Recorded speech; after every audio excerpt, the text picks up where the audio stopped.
అనంతపురం జిల్లా తాడిపత్రిలోని ఏటిగడ్డపాళ్యంలో వైఎస్ఆర్సీపీ కార్యకర్త అబ్దుల్ అలియాస్ బండా దారుణ హత్యకు గురయ్యాడు.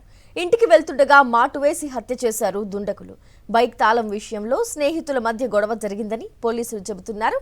అబ్దుల్ స్నేహితులు కార్తీక్, గౌస్ ను అదుపులోకి తీసుకుని విచారిస్తున్నారు పోలీసులు.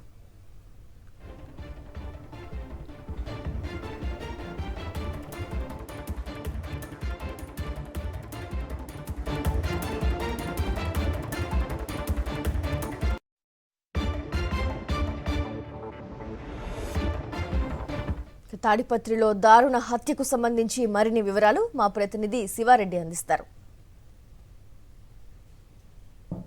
అనంతపురం జిల్లా తాడిపత్రిలో వైఎస్ఆర్సీపీ కార్యకర్త అబ్దుల్ అలియాస్ బండా దారుణతకు గురయ్యారు.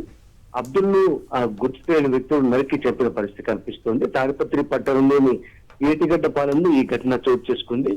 రాత్రి స్నేహితుల మధ్య గొడవ జరిగింది. ఒక బైక్ కీస్ సంబంధించి కిందికి వేయడం, అదేవిధంగా మాట పెరిగిన నేపథ్యంలోనే ఇద్దరు స్నేహితులు కలిసి అబ్దుల్ ను చంపినట్లు పోలీసులు చెప్తూ ఉన్నారు. ఎందుకంటే ఇప్పటికే అబ్దుల్ స్నేహితులు కార్తీక్, గౌస్ లను అదుపు తీసుకొని విచారిస్తున్నట్లుగా పోలీసులు చెప్తున్నారు. అయితే వాస్తవానికి అర్ధరాత్రి సమయంలో ఏం జరిగింది, ఎందుకోసమని అబ్దుల్ అలియాస్ బండాను చంపారని దానిపైన సమగ్ర విచారణ చేయాలని ఒకవైపున కుటుంబ సభ్యులు కావచ్చు, మరోవైపున వైఎస్ఆర్ కాంగ్రెస్ పార్టీ నేతలు డిమాండ్ చేస్తూ ఉన్నారు.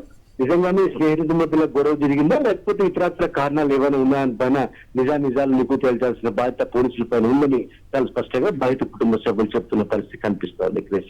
Right, thank you Sivareddy.